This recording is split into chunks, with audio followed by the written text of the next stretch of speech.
Why we should share a story with this world? World is crowded, world is busy.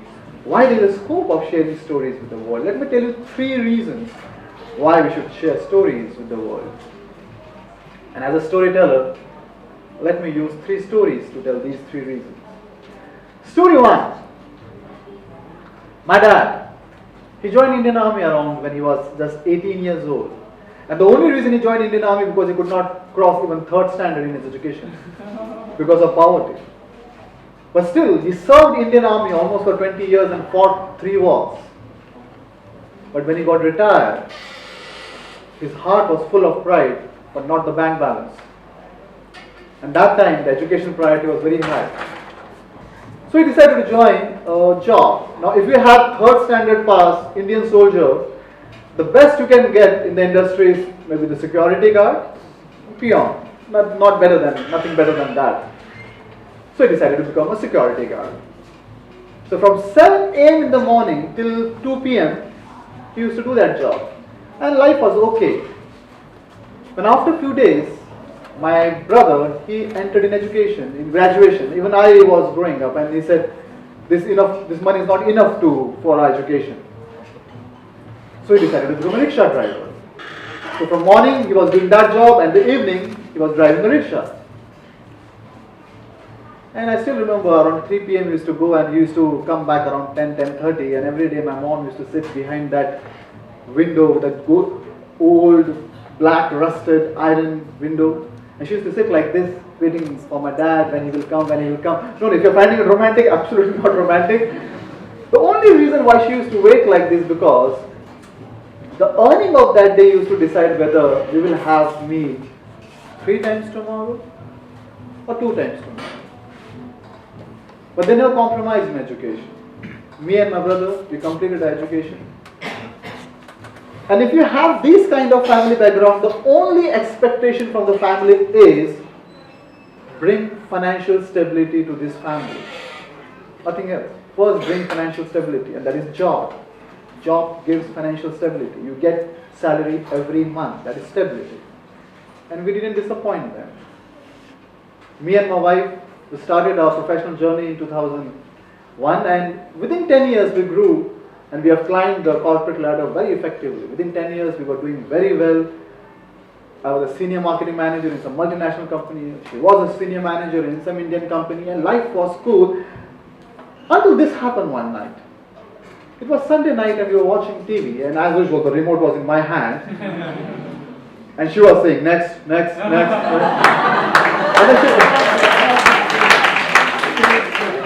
And suddenly she said, hey, wait, Praveen, we should watch this movie, Rocket Singh.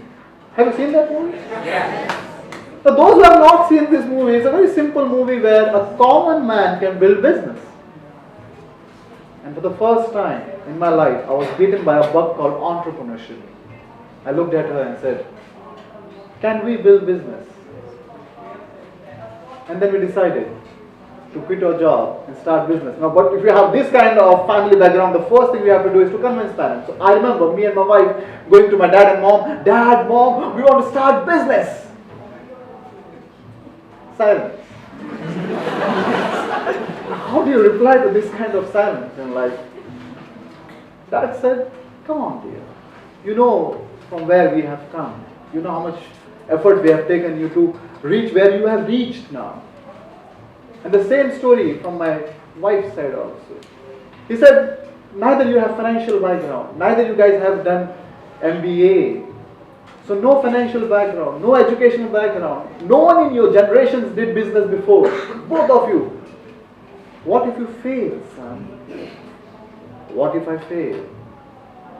And I know the answer. I said, Dad, if I fail, I will try again. I will try again. I never ever in my life thought that these 4 words will change my perspective towards life. I will try again.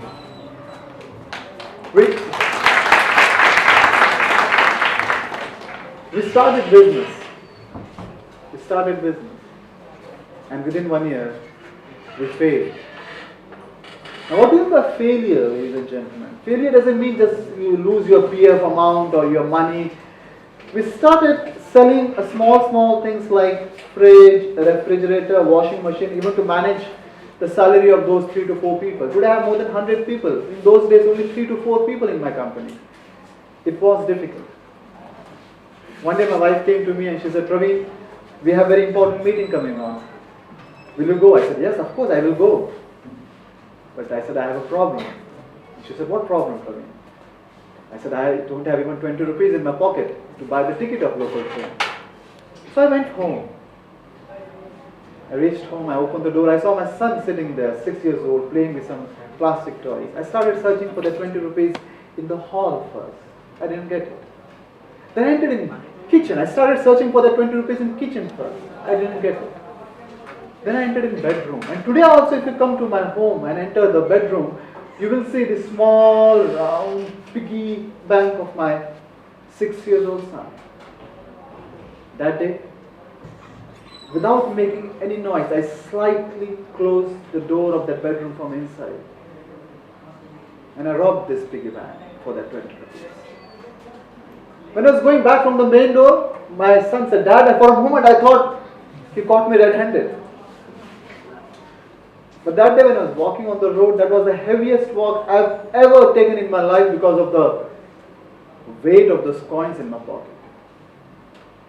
In the evening when I was sitting with my wife, I said, honey, we failed. We messed up everything. Imagine those days, flying, staying in 5 stars, we failed. It's gone. And she said, Praveen, do you remember when Dad said, what will you do if you fail? And what did you say? I said, yes, I remember those 4 words. I will try again. And then we decided to try again. That time I understood the importance of these 4 words, because even after that we failed many times. But today, wherever we are in our life, it's just because we understood the meaning of these 4 words, I will try again. Because ladies and gentlemen, the problem is not when you fail, the problem is when you win again and again. Because there is no game in this world where you only win. If you are failing, it means you are playing the game. If you are not failing, if someone sitting here not failed since many years, it means that person don't even have dice in hands. He is not even playing the game. The only way in life is stretch yourself so much. Do something which is beyond your capacity. So you fail. And then just say these 4 words. I will try again. Now why I'm sharing this story with you? In the morning when I came, whenever we see someone, we make a snap judgment. Few people through that snap judgment like you, few people don't like you. Now can I ask you a question now? After listening this story, show your hands if you like me as a person.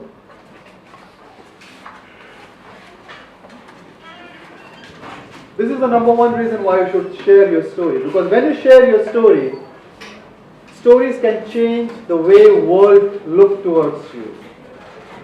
It can change the world, the way the world look towards you. That's the number 1 reason why you should share your story with the world. Let me tell you a second reason why you should share your story with the world. And for that, let me take you to the mountains. How many of you love mountains here? Great place. One of the best places on this planet, go on mountains. I love mountains, so I decided to join a course called Himalayan Mountaineering Institute, one of the toughest courses in India, and some people say it's one of the toughest on the planet. It's a batch of 65 people, and I still remember the day 1 of Himalayan Mountaineering Institute. It's in Darjeeling, and 65 people were standing in 10 rows, and there were instructors standing in front of us, and many of these instructors were Everesters, those who have done Everest. And the one instructor said, course, they used to call this course. They said, course, your training will start with running. Now you have to run 5 kilometers. We said, okay, we started running 5 kilometers. Then we came from running, then he said, now you have to do yoga. Now there's a difference between yoga and stretching and twisting your body. And we were stretching and twisting our body, and almost for 1 hour we did yoga. And then he said, now go to your room, take rest, take breakfast, and come back in 10 minutes. I said, all this in 10 minutes? Very nice. And then I entered in room, and the first time I met a guy, his name was Vignesh. He's from Bangalore. And we exchanged names, we exchanged views, we exchanged few stories. We met, we became good friends. And again we came back. And they took us for rock climbing. So they taught us how to climb on rock, how to go up, how to go down. First time in life I have learned there's several ways of going up and coming down from a rock. And we did this almost for 10 days, every day same. Start day with running, yoga, rock climbing. And after rock climbing, they used to teach us theory of mountains. What is the height of Everest, how many mountains. Evening by evening, we are mentally and physically tired, exhausted.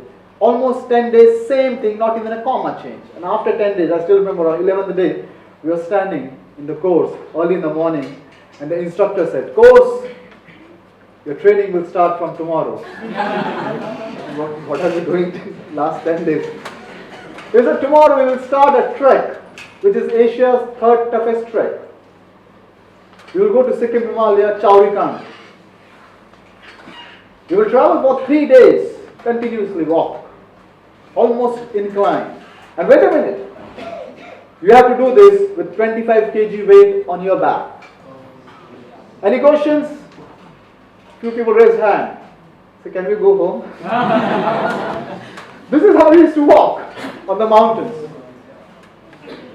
Then we reached a place called Bakhin. This is the place around 14,000 feet, and this was the only guest house available there to stay overnight. And it was around 3 a.m. in the morning.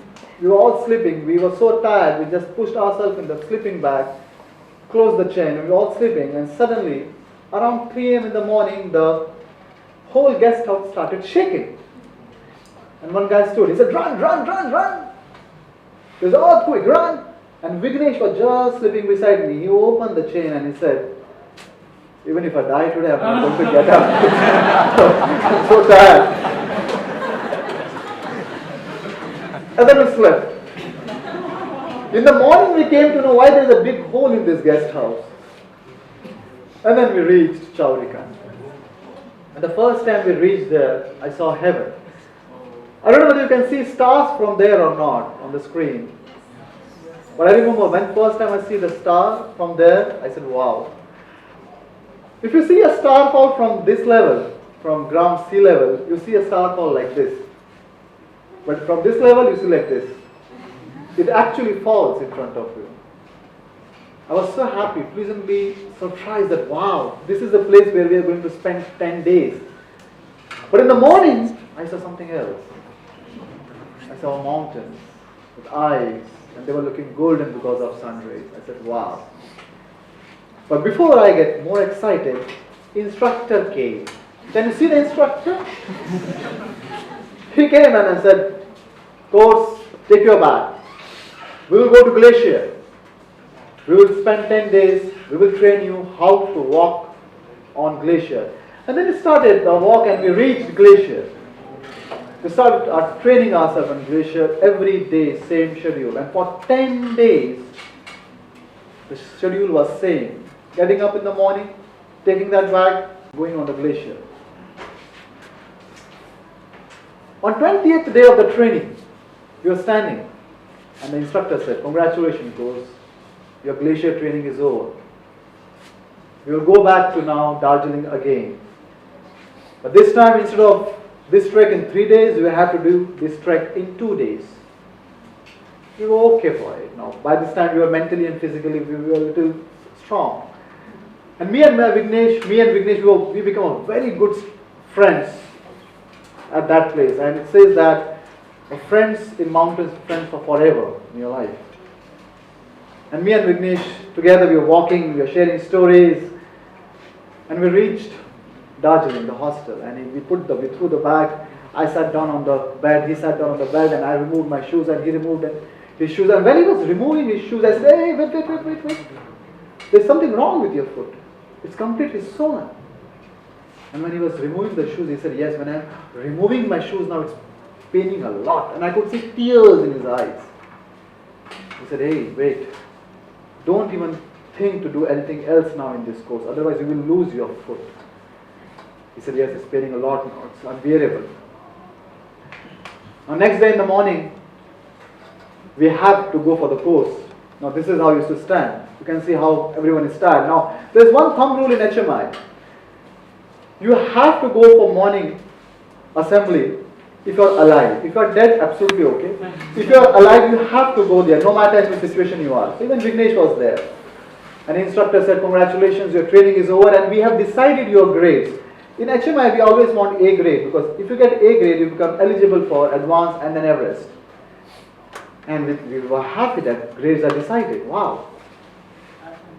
And then he said, but some tests are pending. And today is your first test, running test. I said, what nonsense? You can see you can stand also. You can't run now. But then he said something very interesting which really pleased me. He said, it's okay if you don't want to participate in this test. So those who don't want to participate, they can just stay aside. Those who want to participate, they can participate in the running.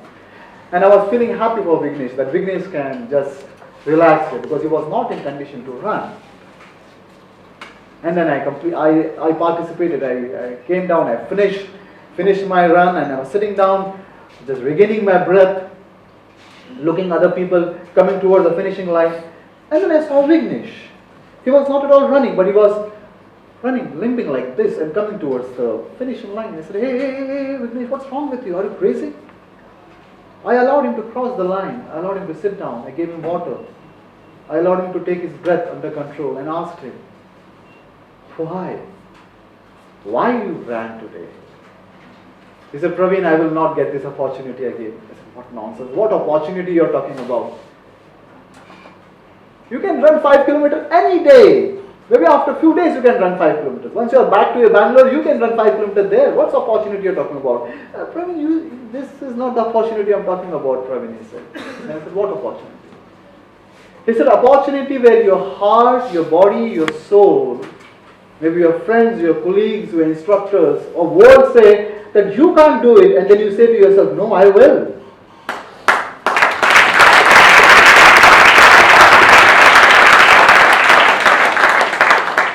He said, Praveen, when was the last time you got that opportunity?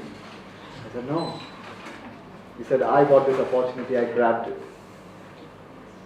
Ladies and gentlemen, if you stretch yourself in your life, you will be finding these kind of opportunities where your heart, your body, your soul, your colleagues, your friends, your family, your spouse, maybe your kids tomorrow will say, you can't do it. But that is the time to say, to show the world that you can.